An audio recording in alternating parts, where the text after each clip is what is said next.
Então, essa parte, por exemplo, as que não tem resposta, eu imagino que muita coisa não foi catalogada, não foi, né, você não tem como imaginar o que foi feito, como foi feito, mas mesmo as explicações que a gente tem de muita coisa ali, eu ainda não acredito muito não, rapaz, tipo assim, pelo tamanho da obra que você tem ali, pela dificuldade, pelo recurso que você tinha na época, talvez pela quantidade de pessoas que você teria que usar para fazer cada edificação daquela ali.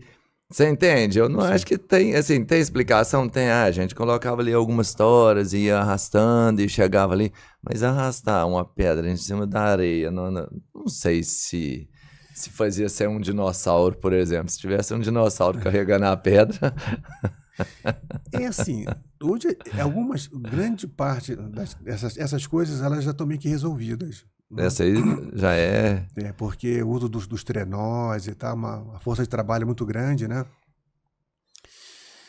Mas, assim, o grande problema no caso das pirâmides é como colocar tudo em pé. O transporte, o corte, entendeu? Isso tudo tem documentado.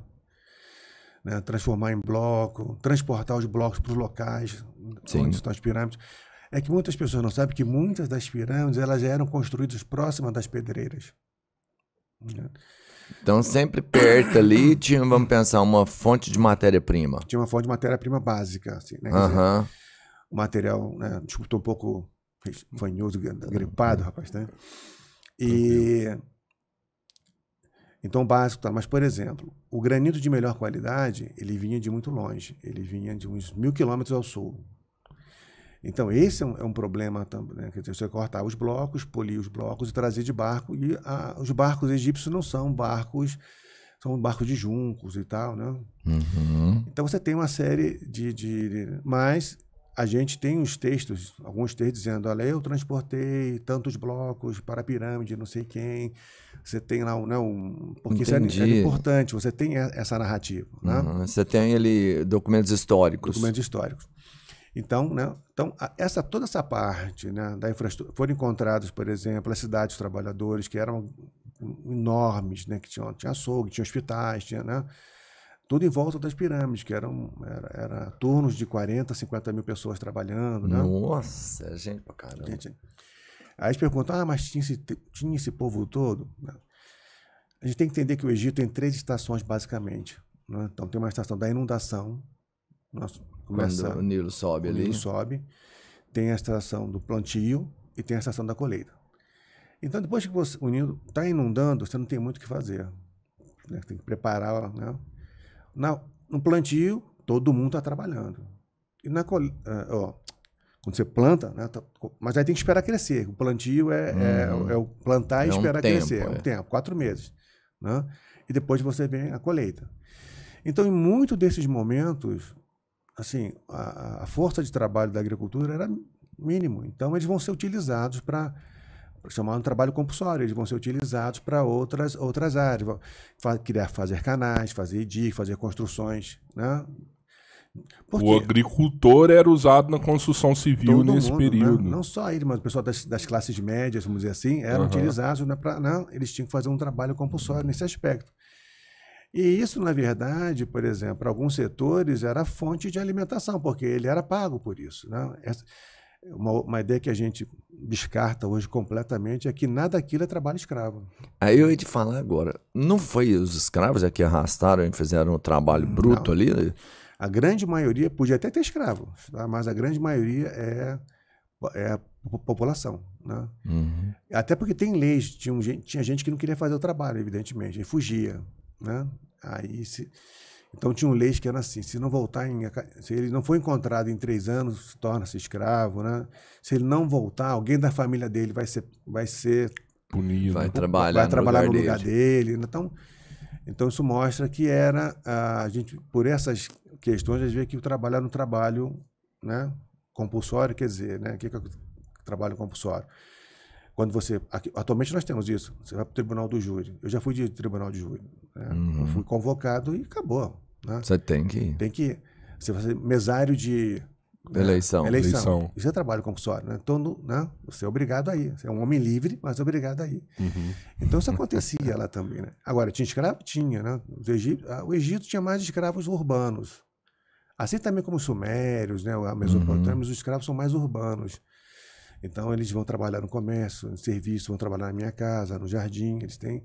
E um grupo de escravos vai trabalhar nas minas também, né? Que aí esses aí são... Aí tem vida curta. É o que a gente vê, às vezes, assim, aquela simbologia do cara realmente arrastando a pedra e cavando. É aquele que realmente era surrado ali. Isso, mas nas minas, mas na construção de templos e, né, dessas construções que a gente tem hoje, né, do mundo antigo, né? No caso do Egito, vamos dizer assim, Egito, Mesopotâmia, né? Porque já no mundo grego e romano você tem escravos trabalhando, né? Sim. Mas no Egito, né, é mais um trabalho compulsório, né? Então a gente não descarta que tenha, né? Mas não é a principal força de trabalho, né? Cara, mas assim, tá, essa parte que então as pessoas tinham capacidade para arrastar as pedras, para cortar e fazer toda aquela estrutura. Mas e os cálculos? Então, a gente, por exemplo... Porque ele tem uma matemática. Mas eles eram evoluídos na matemática, né? Mano, você pra não mim, tem o grau pega... de complexidade que eles atingem ali. Porque eles, com estrelas ligadas, nada ali é por acaso. Não tem uma quina ali que tá Mas sem primeiro sentido. eu queria entender a elevação, entendeu? Cortar, beleza. Transportar, beleza. Mas como que você vai... Não tinha guindaste pra levantar aquilo ali, então, mano. Hoje o problema, né... assim, tem dois pesquisadores, o Mark Lehner e o Hawass, que trabalham nessa área, né? Eles publicaram há uns 2 anos um trabalho falando sobre essa questão da elevação, né? Tem várias teorias ainda sobre isso, né? Como é que as pirâmides eram montadas, vamos dizer assim. Porque a gente tem pirâmides inacabadas, entendeu? Pirâmides que não chegaram até o fim. Então, você tem uma noção de como, né, era feito a elevação disso, né? Em espiral, né? A ideia de túneis, mas assim, ainda é algo... são hipóteses nesse sentido. Agora o corte, o transporte, alinhamento, né? Essa questão matemática, o único papiro que sobrou é chamado papiro Hyde, que é um papiro de matemática, que fala dos ângulos, né? Das operações matemáticas, como é que faziam, tudo. E muita coisa também foi sendo aprendida em tentativa e erro, né? Então, nós temos mais de 100 pirâmides no Egito, né? De bom tamanho. Só no Egito, só. Só no Egito, né? E de bom tamanho, né? Aquelas 50 metros para cima, 40, né? A gente tem... Muito alto, mano. Temos, assim, 30 e pouco, 40 metros para cima, né? Então, você vê que muitas são assim, o material é de baixa qualidade, que ela tá, né? Virou um morrinho. Mas você sabe que é uma pirâmide, né? Porque tem as câmaras, né, subterrâneas, tem aquelas de grande porte, como a de Quéops, Kéfren, Miquerinos, né, que são as mais complexas. A de Kéfren, a de Quéops, né, é uma das mais complexas de se fazer. Mas a gente, é que eu digo, né, a gente tem, hoje a egiptologia tem vários, não são muitos documentos, mas os documentos, né, mostrando que determinados grupos levavam essas pedras, faziam parte das equipes de trabalhadores, né? Então, isso, assim, todo canteiro de obras e, né, e a produção do material, a elevação é o grande problema. As pessoas se preocupam muito com as pirâmides, né? Mas eu tenho uma peça no Egito que, para mim, talvez seja a peça mais sofisticada. Você vai falar do que eu ia te perguntar. Qual é que você ia perguntar? Eu ia te perguntar... Não sei se é isso, mas o porquê a esfinge atrai tanto.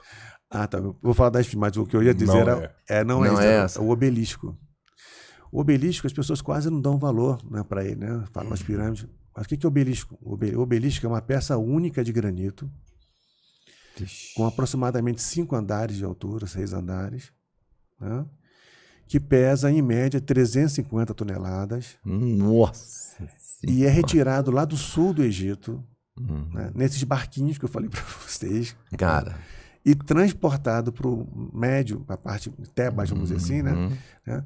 E colocado em pé aquilo ali. Aquilo não está soldado, aquilo está apoiado. Aquilo não está preso, não tem nada, entendeu? Ele está só assim, levantaram. Está fincado. Não está nem fincado, tá em pé. Tem uma base. É igual o copo tá aqui, né? Isso, está assim. botaram na base e botaram em cima. Ah, não é possível, não é possível. Eu vou te falar. Deve estar fincado esse negócio. Cara, 350 toneladas, mano, você pode me explicar um monte de teoria. Se não foi o Zé T que carregou isso aí. Mas nada carrega isso, mano. É facinho, hoje né? não carrega. Tem algum equipamento? Hoje tem, né? Olha, aí o que acontece? A gente tem as cenas, por exemplo, a rainha Hatshepsut, né? Que virou faraó, ela em 1430 a.C., ela pediu a construção de 2 obeliscos, né? E aí tem o roteiro, né? Os obeliscos, a iconografia dos obeliscos saindo de Assuã, sendo embarcado nos barcos e chegando até o local, né? E sendo desembarcado. Só não tem uma coisa, como é que foi colocado em pé? Aí, é uma peça só. Ela é uma peça uma única. alavanca dessa. Quebra fácil aquilo. 350 toneladas, vamos pensar aí que tipo, deve ser uns 2 bitrem carregados assim pra chegar nesse peso, né? E olha, isso não é... mais. Isso não é pior. Se você, por exemplo, depois quiserem colocar na internet, buscar aí, obelisco inacabado. Põe aí né? depois, perdão. Porque o que acontece? Teve algum arquiteto, né, louco, né, que quis fazer o maior obelisco de todos os obeliscos. Então, o que ele fez? Ele fez um obelisco que, de largura, eu acho que é mais ou menos isso aqui, ó, cada lado do obelisco. Ou mais. Não é mais, deve ter uns 5 metros de cada. Aí, tá? Olha a dimensão, olha lá as formiguinhas lá do outro lado das pessoas ali em cima. Então, Tá vendo? Cara do céu.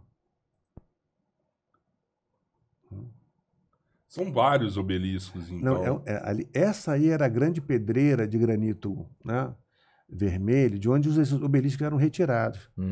Então, olha o tamanho desse obelisco. Né? Ele está estimado em 1.200 toneladas.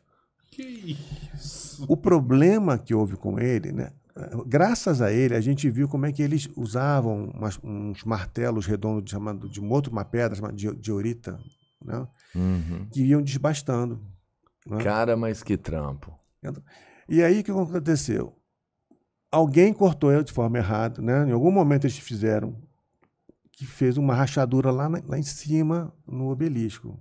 Aí teve que... Perdeu. Entendeu? Não deu pra tirar mais. Não deu. Pra gente foi ótimo, porque mostrou, né? Ele tá lá na pedreira, né? Agora, são 1.200 toneladas. Eu não faço ideia como isso. Pra levantar. Tá, o negócio. Pra carregar e pra levantar.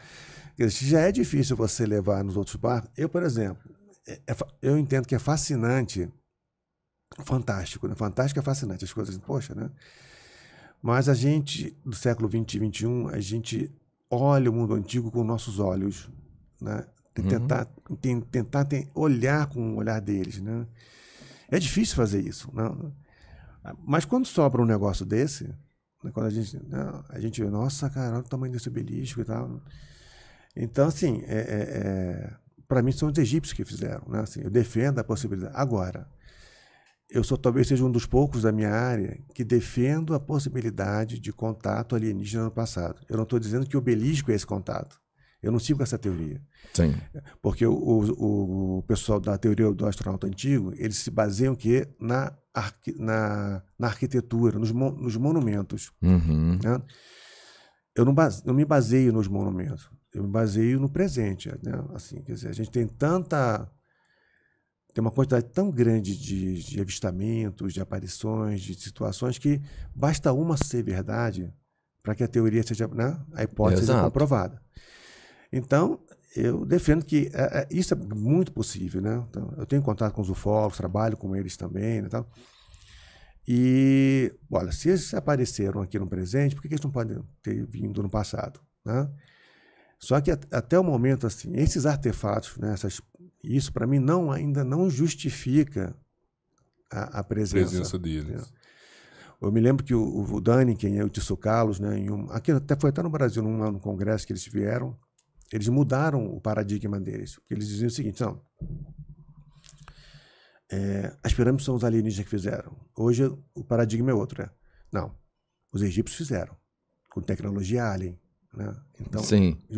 Percebe a mudança? Na verdade, os homens fizeram com tecnologia. Então, mas eu concordo, tem coisas que são fantásticas, assim, que a gente não tem como, né, como responder. Mas eu pego o caso do obelisco, que para mim é um caso extremamente complexo.